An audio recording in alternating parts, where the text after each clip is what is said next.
오늘은 저희가 로마서 5장 의롭다함을 얻은 자의 복에 대해서 말씀을 강론하기를 원합니다.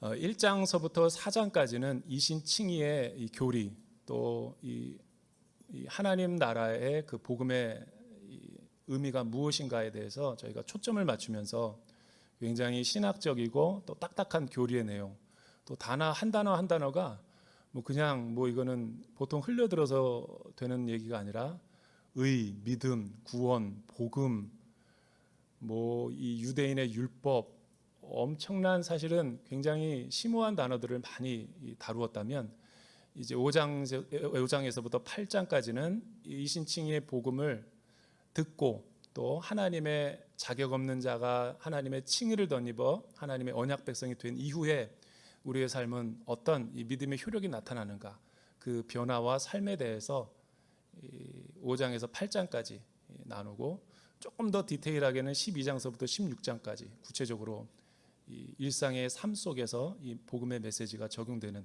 그런 흐름으로 이제 가고 있습니다. 우리는 지금까지 이신칭의의 복음을 통해서 구원이라는 것은 나로부터 시작되는 것이 아니라 하나님이 주도권을 가지시고 우리에게 찾아오시고 또 우리를 만나주시는 영적인 사건이다.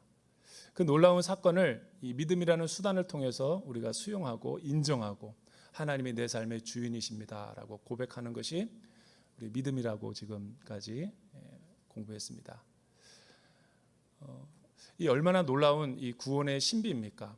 그러니까 하나님이 죄로 인해서 죄와 허물로 죽어 있었고 영적으로 도무지 우리는 깨어날 수도 없고 하나님에 대한 지식과 또 영적인 믿음의 진리의 세계를 알 수도 없고 이해할 수도 없고 심판받아 형벌받아 죽을 수밖에 없던 우리 불쌍한 인생들에게 긍휼과 자비하심으로 또 은혜의 주도권으로 먼저 찾아오셔서 우리의 구원주가 되셨다라는 게 믿어진다라는 게 기적이죠. 그래서 구원을 생명의 신비라라고 이제 이야기를 하는 것입니다. 머리로 이해돼서도 우리가 복음에 대해서 알 수 있지만 사실은 하늘의 사건을 어떻게 땅의 언어로, 유한한 인간의 언어로 다 표현할 수 있겠어요?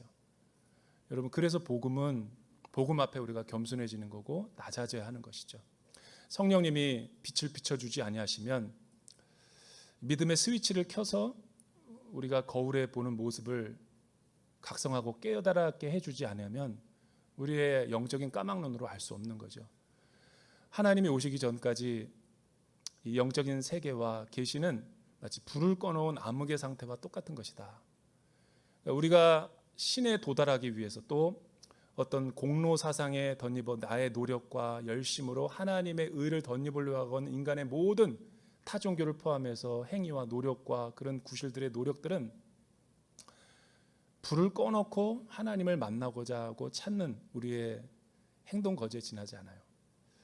여러분, 그래서 이 하나님 없는 사람들의 삶의 특징들을 한번 보세요.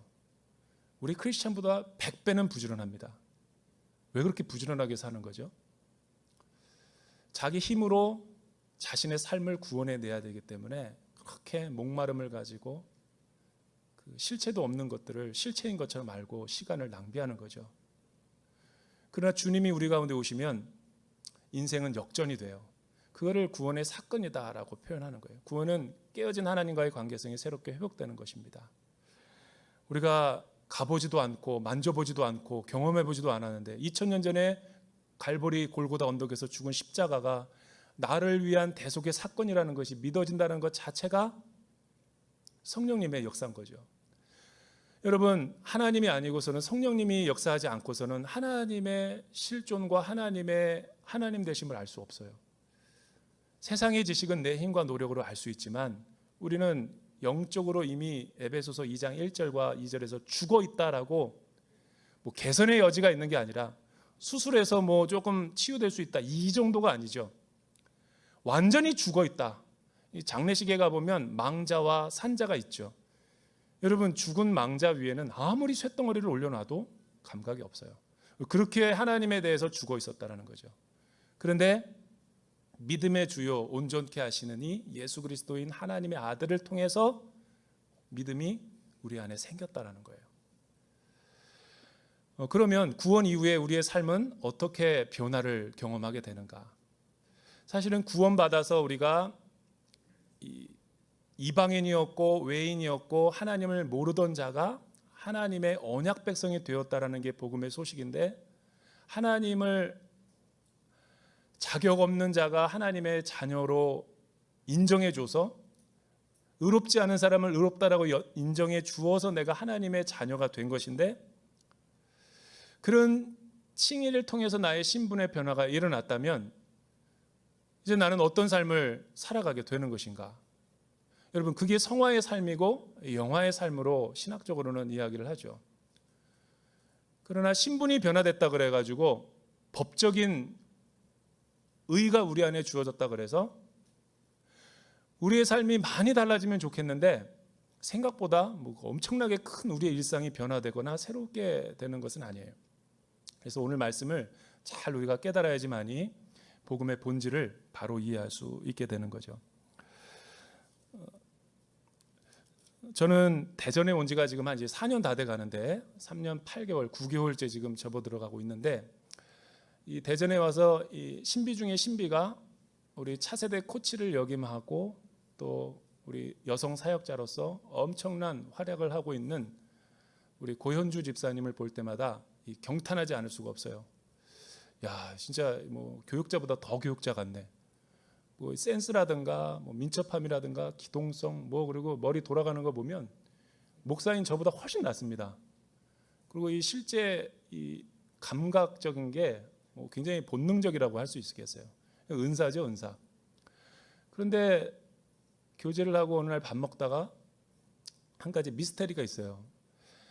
이 운전을 못 하는 거예요. 운전. 참 이 7대 불가사의죠. 피라미드가 어떻게 지어졌는지 모르고 우리 고현주 집사님이 운전을 못 한다라는 게, 그래서 어떻게 뭐라고 그랬더니 벌떡 막 이렇게 화를 내는 거예요. 목사님, 면허증 있어요, 저. 아니, 면허증이 있다라는 거예요, 면허증. 근데 왜 운전을 안 하세요? 그러더니 그냥 하기 싫어서요.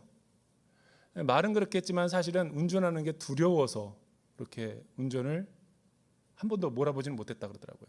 그걸 소위 우리는 장롱면허라고 그러죠. 여러분, 법적으로는 운전을 할 수 있고 또한 어떤 효력이 있는 운전면허증이 있잖아요.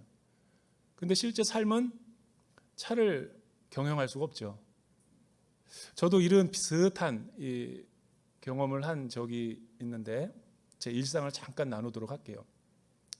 저는 올해로 그 결혼 만 17년이 벌써 됐어요. 17주년. 오늘 이 자리에는 이 무서운 자리입니다. 왜 무시무시한 자리냐면, 우리 이백윤 장로님도 권사님도 계시지만 제가 오늘 교회 전임 18년 차에 같이 동역했던, 왜 오셨는지 전 모르겠지만 우리 조동원 목사님이 제 결혼식도 같이 보시고 또 같이 동역을 했던 동역자예요. 근데 오늘 휴가차 오신 것 같은데 깜짝 놀랐습니다. 그 결혼을 한 지가 엊그제 같은데 벌써 17년이라는 거예요.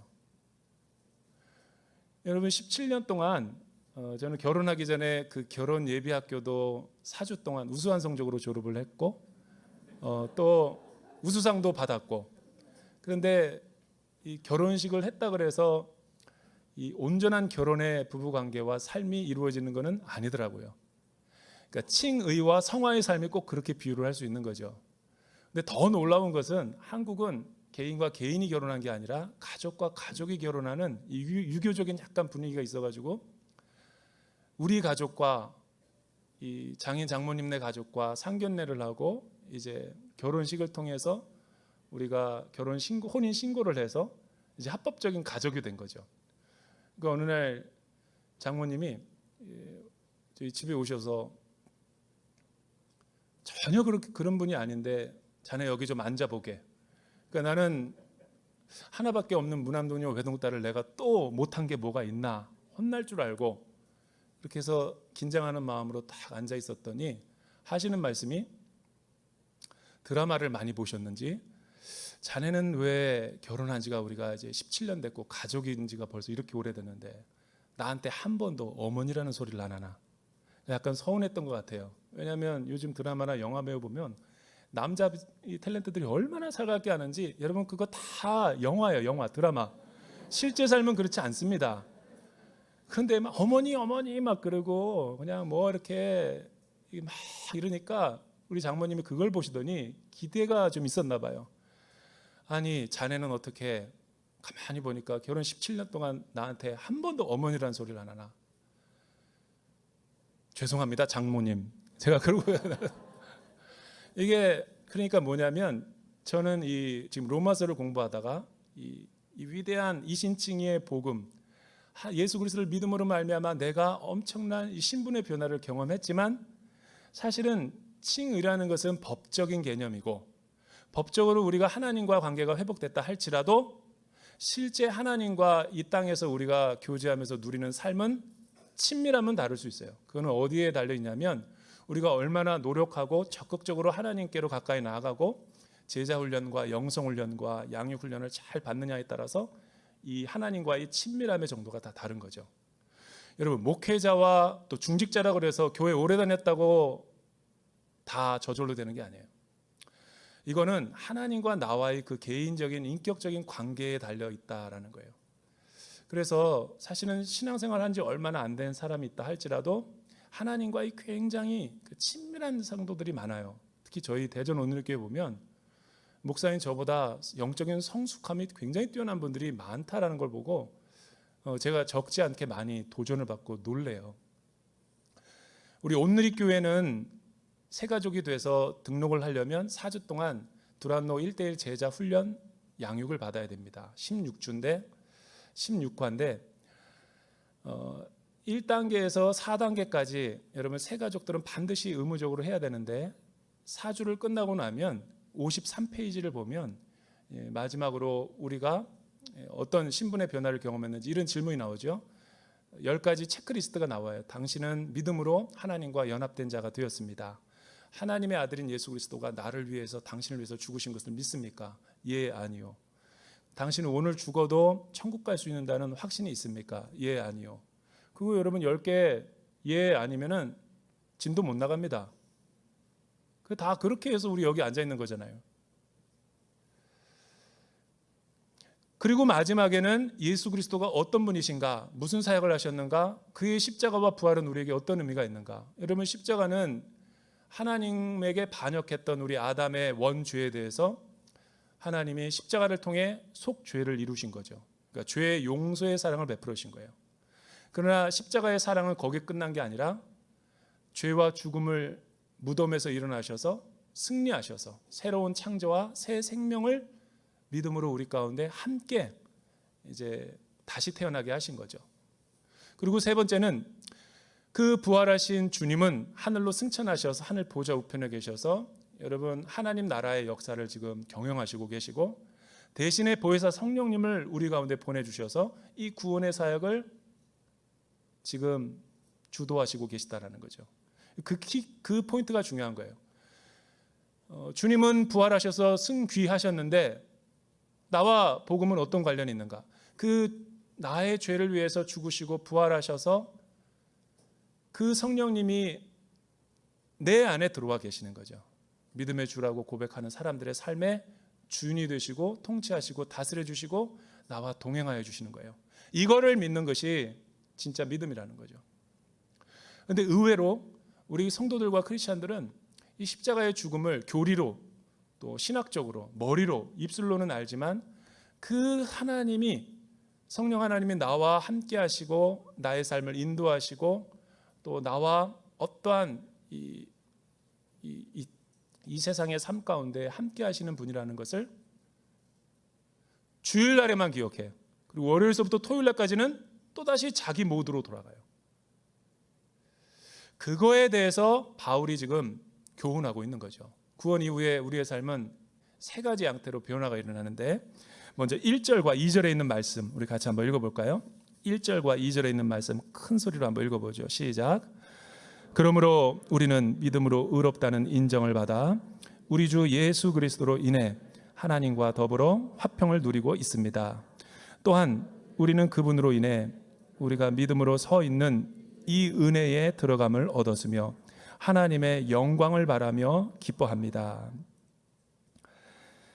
여러분, 믿음으로 의롭게 된 사람은 이제 어떤 구원 이후의 삶을 살아가게 될까요? 첫 번째 변화로 그리스도인의 삶에는 몇 가지 구원받은 표지가 나타나는데, 첫째는 화평, 그리고 이 은혜, 그리고 영광을 바라보고 또 기쁨의 삶을 살아가게 된다. 그러니까 예수를 믿게 되는 것은 내 삶의 형편과 상황과 조건을 뛰어넘어서 희락주의자인 거예요. 예수 믿는 사람은 나의 형편과 나의 어떤 이 삶의 조건에 따라서 일희일비하고 울고 웃고 뭐 그러는 존재가 아니라, 여러분이 믿든 안 믿든 간에 하나님이 우리 안에 이 기쁨의 이 영성을 우리 가운데 주셨다라는 거예요.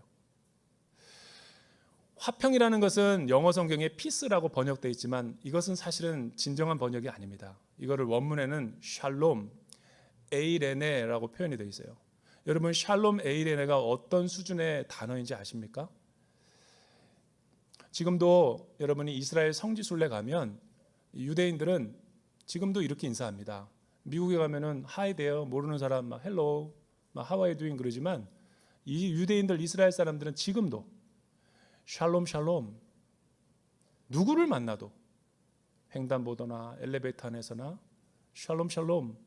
이 샬롬이 뭐냐면 하나님이 이 세상을 창조하시고 이 세상의 모든 피조의 세계 사람의 형상을 만드신 다음에 너무나 완벽했고 좋았다. 그러니까 죄를 선악과를 따먹고 반역하고 불순종하기 이전에 하나님이 본래 의도하셨던 창조의 완전함을 말하는 거예요.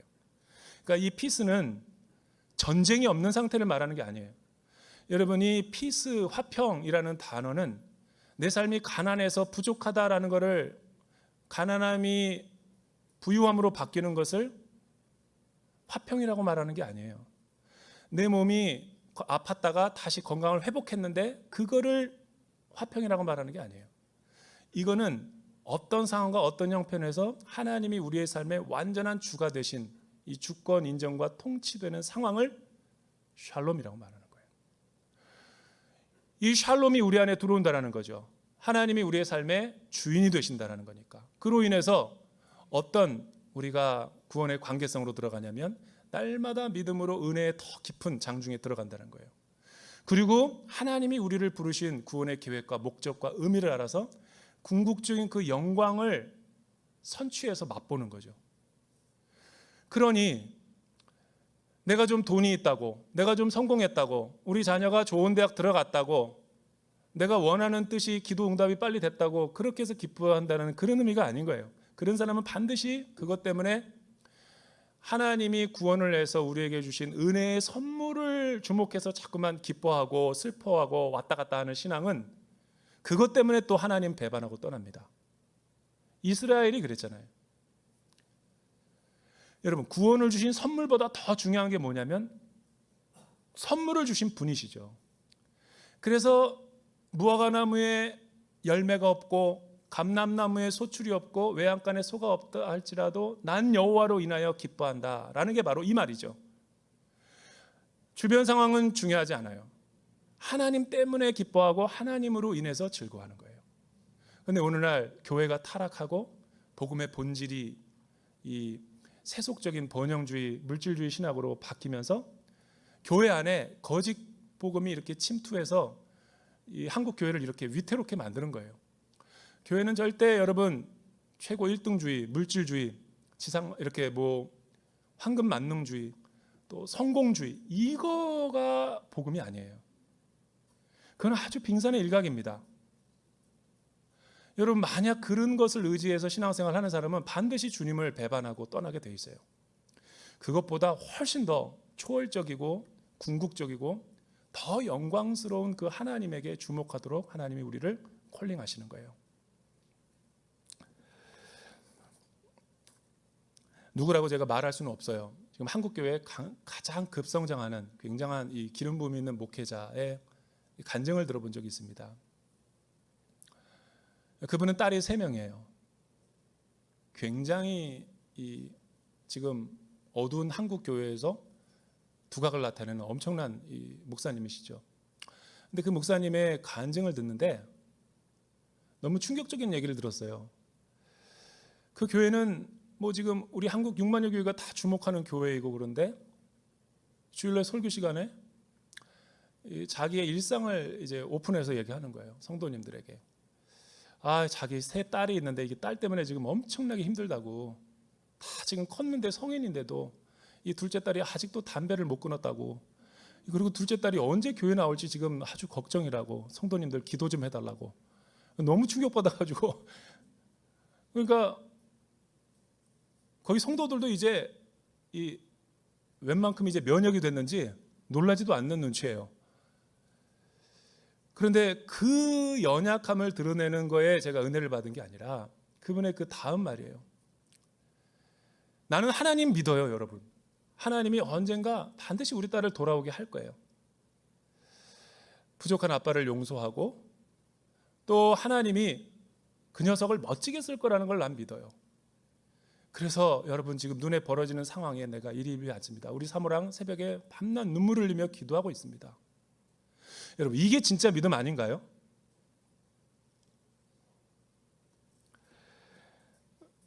아멘 안 할 줄 알았어요. 제 설교 원고에도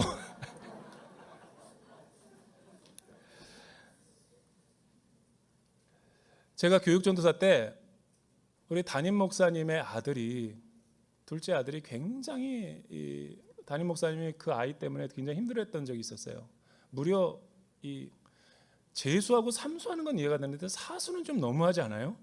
목사님 목회 너무 짐이 되셨나 봐요. 그래서 힘이 없고 강단이 막 이렇게 너무 어렵고 또 성도들이 수근수근하는 것 같고 창피하니까 난 너무 그게 성령님이 나에게 안타깝게 여겨져서 제가 그 녀석을 데리고 자꾸만 이렇게 먹이는 사역을 많이 했어요. 치킨도 사주고 밥도 같이 먹고 힘내라고. 근데 이 녀석이 이제 다 커가지고 명절 때마다 나에게 뭐를 보내와요. 막 선물을. 근데 여러분 잘 생각해 보세요. 이 목회자가 되었다 그래서 대형 교회를 잃었다 그래서 자녀들이 꼭 잘 돼야 되는 거 있나요? 목회자가 하나님을 믿음이 좋다 그래서 자녀는 무조건 하버드대 들어가야 되고 뭐 지방대 들어가면 안 되고 전문 대학교도 못 들어가면 안 되나요?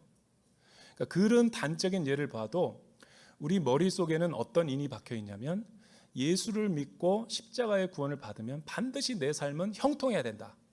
성공해야 되고 물질적으로 보상받아야 되고 아니 예수를 믿는 것도 좋지만 이왕이면 1+1으로 우리 자녀도 잘 되고 남편도 승진하고 또 뭐 대형 교회도 이루고 또 우리 자녀도 좋은 이렇게 배우자를 얻고 뭐 그냥 문제는 없고 다 형통의 길로 가야 된다.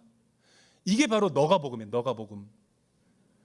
그거는 성경은 한 번도 그런 거를 얘기한 적이 없어요. 여러분 예수 믿고 구원받았다 그래서 우리가 다 세상적인 복을 받아야 된다. 그거를 성경에서는 복음이라고 이야기하지 않죠. 하나님과 나와의 관계성이 그렇게 지금 변화되는 거예요. 뭐 그런 거 주시면 좋지만 안 준다 그래서 하나님에 대해서 분노하고 내가 화를 느낄 필요는 없는 거죠. 왜? 여러분 겨우 우리가 이 세상에서 성공하고 출세하고 좋은 차 타고 넓은 아파트에 살고 우리의 자녀가 소위 말해서 세속적인 성공을 한다라고 하는 것이 예수 믿는 사람들의 특권이고 영광인가요? 그거는 하나님이 우리에게 주시는 선물이죠. 보너스. 근데 여러분 기프트보다 더 중요한 것이 뭐냐면 기프트 기버를 바라보는 게 중요한 거예요. 아브라함이 하나님 앞에 구원을 받았을 때 가나안 땅을 바라봤기 때문에 그렇게 영적으로 퇴보하는 삶을 살았던 거죠. 하나님이 나에게 복을 주면 하나님을 더 잘 믿다가 하나님이 침묵하시면 하나님을 흔들리는 게 믿음인가요? 오히려 그런 거는 주목하지 않고 나를 구원하신 하나님 한 분만을 더 믿음의 은혜로 깊은 사귐과 친밀한 관계로 들어가면 그런 거는 아무런 우리의 삶을 흔들 수가 없어요. 대한민국에 있는 많은 6만여 교회와 한국 성도들이 왜 구원의 확신이 흔들릴까요? 팬데믹이 왔다고? 그러니까 믿음의 시금석이라니까요. 우리가 그렇게 잘못 믿고 잘못 살아온 거예요. 믿음을 내가 하나님을 믿는 것을 믿음이라고 착각했던 거죠. 그렇지 않아요. 믿음은 나로부터 오는 것이 아니라 하나님이 우리에게 오는 사건, 그분을 신뢰함으로 인해서 나의 삶이 완전히 변혁이 일어나는 거죠. 아멘 한 사람 했어요. 여러분 다 아멘 하셔야 된다고요. 아직도 동의가 안 되시죠? 그럼 두 번째 한번 말을 보죠. 여러분 3절에서부터 5절 말씀 한번 크게 읽어볼까요? 3절에서부터 5절 어떤 변화가 일어나는지 시작.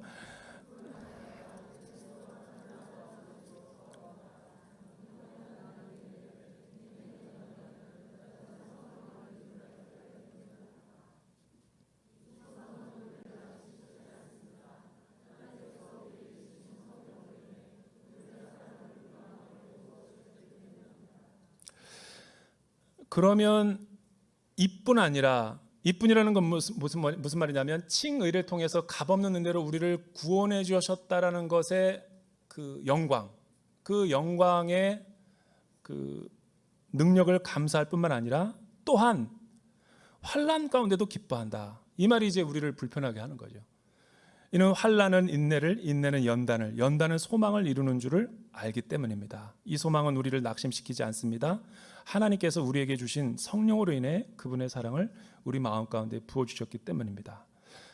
여러분 성경에서는 구원을 뭐라고 표현하냐면 우리 빌립보서와 골로새서의 말씀을 한번 잠깐 읽어볼까요? 자막을 통해서 한번 읽어보죠. 시작. 너희 안에서 착한 일을 시작하신 이가 그리스도 예수의 날까지 이루실지를 우리는 확신하노라.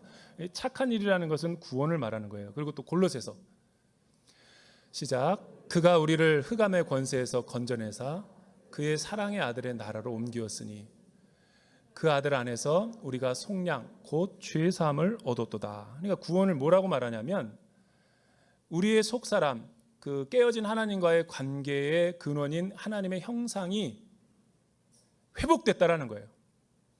그리고 이제 하나님을 알만한 지혜와 지식과 계시의 영이 우리 가운데 부어졌다라는 거죠. 이거를 구원이라고 칭의라고 말하는데 뿐만 아니라 이런 영광, 또 하나님 나라의 상속자가 된 언약 백성이 된 기쁨과 샬롬과 은혜와 또 이 감사와 영광, 기쁨이 우리 가운데 있다고요. 그래서 여러분 은혜를 계속 받으면 찬양을 하다가 성경 큐티 말씀과 묵상을 하다가 또 은혜가 넘치면 우리 안에 희락이 넘쳐요. 예수 믿는 사람. 그러나 예수를 믿었다고 해서 계속 그 마음, 그 상태, 그 축복이 지속되는 건 아니에요. 왜냐하면 구원의 믿음의 선배들을 바라봐도 구원 이후에 항상 모든 게 잘 됐다라고 말하지 않기 때문에 좋은 일이 일어날 때도 있지만 슬픈 일과 나쁜 일과 역경과 시련이 사실은 더 많죠. 그럼에도 불구하고 우리가 낙심하지 않고 소망을 잃어버리지 않고 하나님 앞에 구원의 감격이 있는 까닭이 뭘까? 그거를 이렇게 바울은 설명하고 있죠. 왜냐하면 우리 가운데 있는 이 예수 믿고 나서의 모든 고난과 시련과 역경은 우리에게 인내를 가져다 주고 있기 때문입니다. 인내력을 가져다 주는 거예요. 하나님을 의지하면서 참아내고 또는 그 인내는 또 시간이 지나면 우리를 단련된 인격, 그러니까 하나님의 자녀로서 이 세상 가운데 이 점이나 흠이나 없게끔 거룩한 신분으로서 더 능력 있게 살아가게 하기 위해서 하나님이 우리를 이렇게 성숙하고 성장하게 하신다라는 거죠. 들어줘도 감사하지만 안 들어줘도 우리는 실망하거나 절망하지 않아요. 왜? 하나님이 우리의 소망이 되시기 때문에. 선물을 주셔도 감사하지만 기도에 응답해 주는 것도 감사하지만 거절하는 것도 감사해요. 그게 여러분 성장과 성숙한 사람의 특징이라는 거예요. 우리 갈라디아서 여러분 5장 22절과 23절 또 에베소서 5장 27절을 같이 한번 연속적으로 읽어볼게요. 시작. 오직 성령의 열매는 사랑과 희락과 화평과 오래 참음과 자비와 양성과 충성과 온유와 절제니 이 같은 것을 금지할 법이 없느니라. 자기 앞에 영광스러운 교회로 세우사 티나 주름 잡힌 것이나 이런 것들이 없어 거룩하고 흠이 없게 하려 하심이라. 그러니까 성령의 9가지 열매는 예수님의 성품이죠. 그러니까 그리스도의 형상이 우리 안에 이루어지기까지 하나님은 기쁜 일이나 슬픈 일이나 이 세상의 모든 희로애락을 통해서 우리를 단련하고 연단하고 하나님의 성품으로 빚어가신다라는 거예요.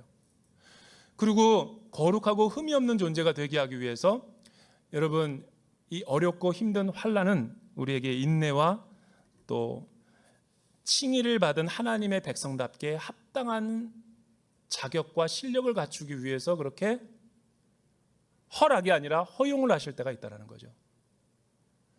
악과 슬픈 일과 기쁘지 않은 일은 하나님으로부터 온 것은 아니죠. 그러나 하나님이 이 험한 세상을 살아갈 때 어느 날 우리 성도님이 저에게 그렇게 질문하더라고요. 목사님, 이 목사님의 설교를 들을 때 다 좋은데 궁금한 게 한 가지가 있습니다. 예수 믿기 전도 고난이 나는 많아서 이렇게 교회 나와서 복 얻는다고 해서 왔는데 이 교회 나오고 나서 더 힘든 일이 많이 생긴다라는 거예요. 그건 어떻게 해석하겠냐라는 거예요. 그래서 아주 좋은 질문이다라고 생각했고, 예수 믿기 전과 예수 믿고 나서의 환난과 고난과 역경이 많다면 그는 뭐를 의미하는 거죠? 예수 믿기 전에는 나 혼자 그 일을 감당한 거고, 구원 이후에는 나 혼자만 감당하지 않습니다. 내 안에 계시는 성령님 하나님이 고난 가운데 집사님과 함께 하는 거예요. 넉넉히 이길 힘을 우리 가운데 주신다고요. 그게 우리의 소망이고 그게 우리의 영광인 거죠.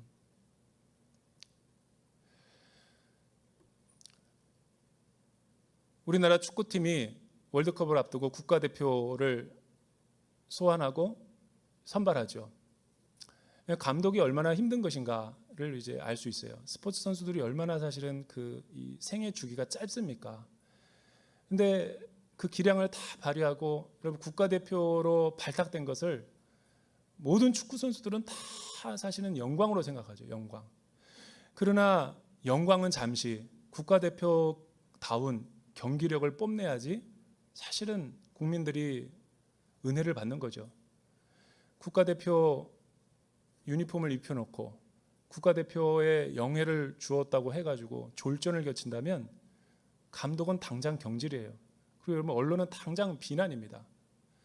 국가대표를 부른 것도 영광이지만 국가대표답게 피나는 훈련을 해야 되고 그 훈련을 통해서 팀워크를 만들어서 반드시 경기에서 이기는 경기력을 보여줘야지만이 사실은 더 영광스러운 거죠. 크리스찬들의 신분이 마치 그와 같은 거예요.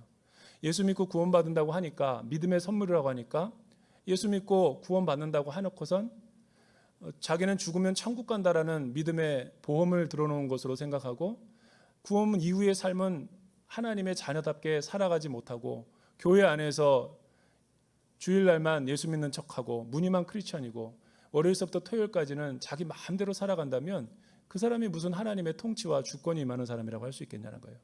그 사람이 무슨 하나님과의 친밀한 교제가 있는 사람이냐는 거예요.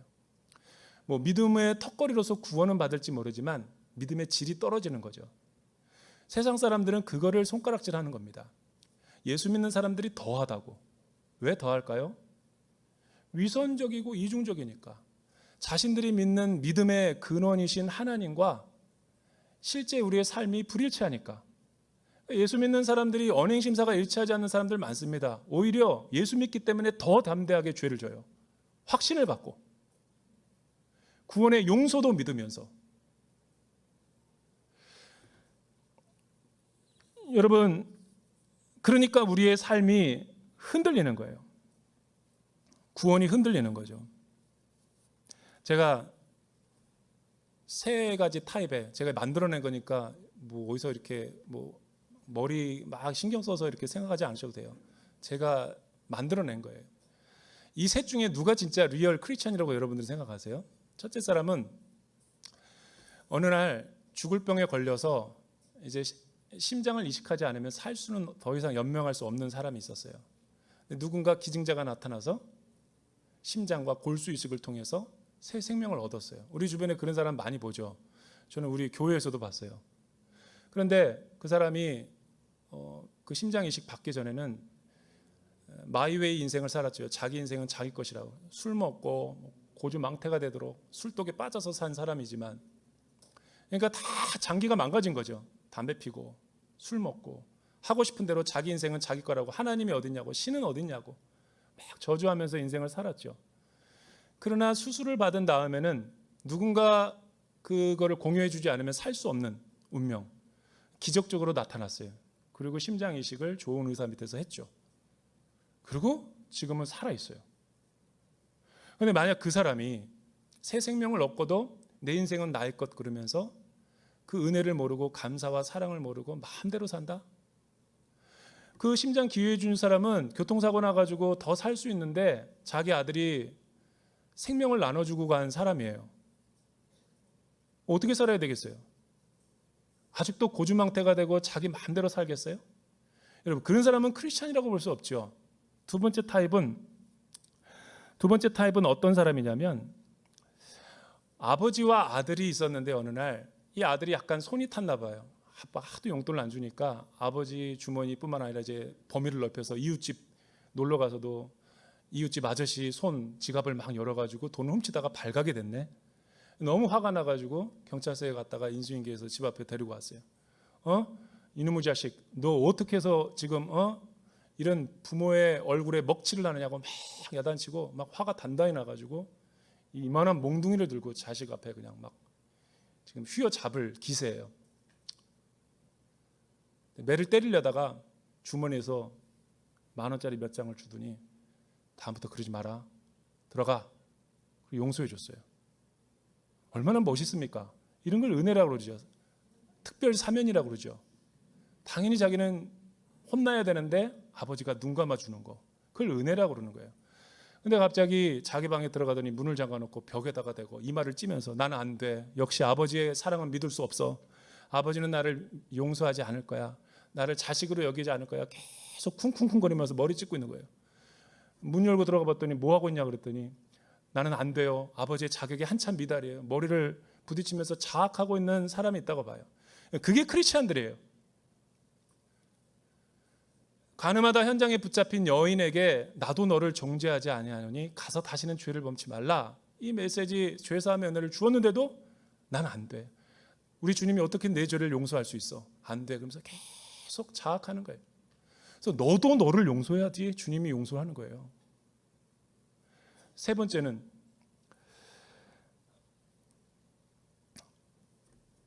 하나님께서 우리에게 주신 은혜와 사랑을 잊지 않고 기억하고 계속 감사하면서 살아가는 사람이 있는 거예요.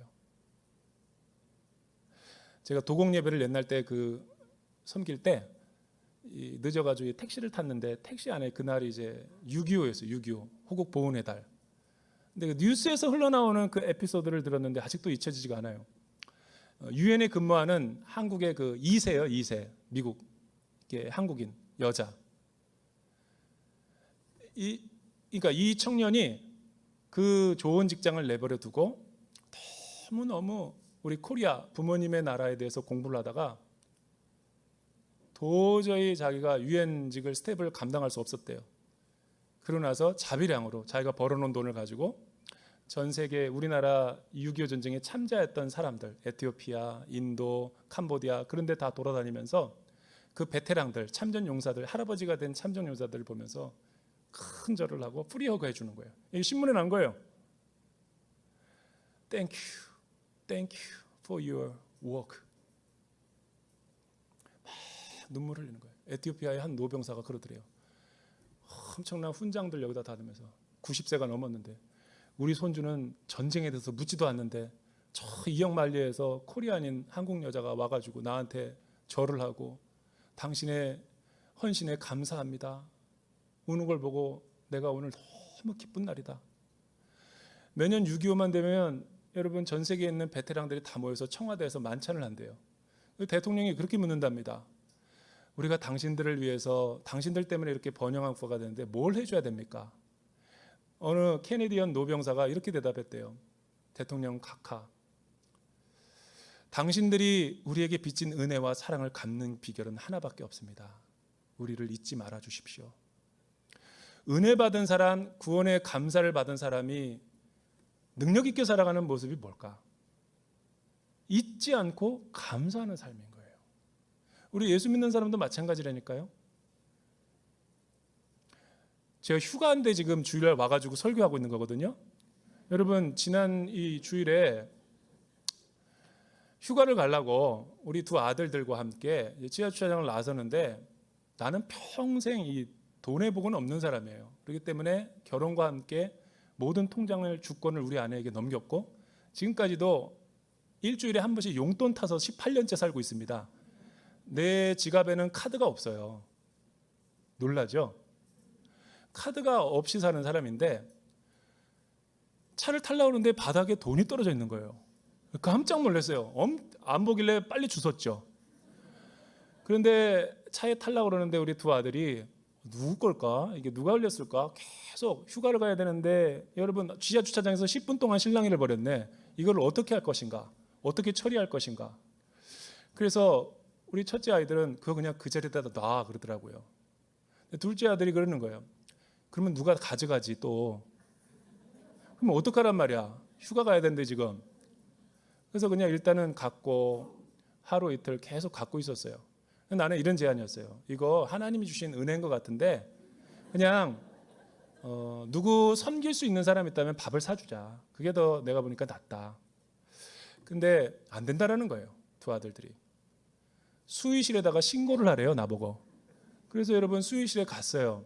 하도 두 아이가 우리 아내처럼 말이 많아가지고 귀가 따가울 정도로 그 돈을 어떻게 처리할 거냐는 거야. 그 돈이 2만 원이에요. 그래서 2만 원 사후 처리를 놓고 실랑이를 벌이다가 나보고 수의실에 가래. 본인들이 안 가고.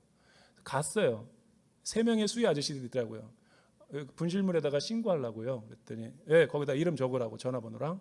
그리고 분실 내용이 뭐냐고. 2만 원입니다. 그랬더니 셋 다가 나를 뚫어지게 쳐다보는 거예요. 아유 이거 그냥 쓰시죠. 뭘 이런 걸 일주일 동안 이렇게 분실물에서 누가 안 찾아가면 우리가 방송을 해야 됩니다. 마이크 실험 중 2만 원 잃어버린 사람은 지금 수의실에 이거 여지까지 해본 적도 없다라는 거예요. 그러니까 저보고 그거를 그냥 쓰라는 거예요. 아니요, 저도 그러고 싶은데 두 아들들이 하도 이렇게 하라 그래서 제가 지금 순종하는 겁니다. 그랬더니 그러면 알았으니까 거기다 쓰래. 제가 사실은 이분들의 마지막 말이 아직도 귀에 익혀요. 요즘도 이런 사람들이 있네. 요즘도 이런 사람들이 있네. 왜냐하면 그 아저씨들과 친분 관계가 오랫동안 있었거든요. 여러분 4년 동안 살면서 우리 교회 가운데 이렇게 치킨집 하는 분이 있잖아요. 그래서 노점상으로 김정국 집사님이 계시는데 그분이 4년 동안 매번 이렇게 이 치킨을 가져가서 집에 애들이랑 먹으라고 이렇게 싸주는 거예요. 잘 되고 굉장히 맛있는. 그런데 그분을 이렇게 그 치킨을 받아오기 위해서 밤에 막 10시, 11시에 막 갔는데 이분은 꼭 한두 마리를 주는 게 아니라 4-5마리를 줘.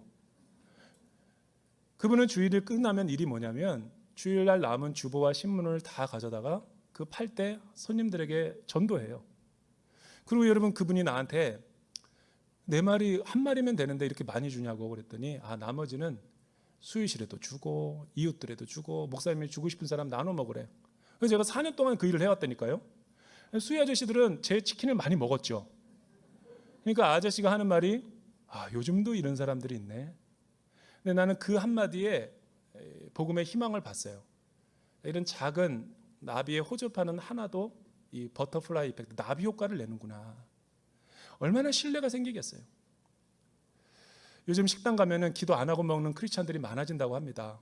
왜냐하면 기도하고 먹는 손님들이 제일 종업원들을 힘들게 한대. 팁도 안 주고 김치를 12번 갖다 먹냐고. 아주 그냥 서비스 노매너 크리스찬. 그래서 창피해서 기도 안 하고 먹는다는 거예요. 근데 여러분 그게 세상의 소금과 빛인가? 나는 오히려 주여 삼창하고 기도하고 먹자 그래요. 그리고 팁도 많이 주고 그리고 내가 다 좀 치워놓고 정리해놓고 그래야지 교회 다닌다는 말이 나오지. 역시 예수 믿는 사람은 달라. 여러분 칭의와 칭의를 받고 난 뒤에 우리의 성화의 삶이 구원의 총체적인 결과예요. 반쪽 진리가 아니라고요. 저 여러분들이 그렇게 예수 믿고 참된 믿음과 행함이 일치가 되는 복된 삶이 되기를 주님의 이름으로 축원합니다. 사랑하는 주님 감사합니다. 웬 은혜요 웬 하나님의 사랑입니까? 무늬만 크리스찬이 아니라 예수 믿는 하나님의 사람답게 살아가는 믿음의 신실한 삶들이 되게 축복하여 주시옵소서. 예수님의 이름으로 기도드립니다.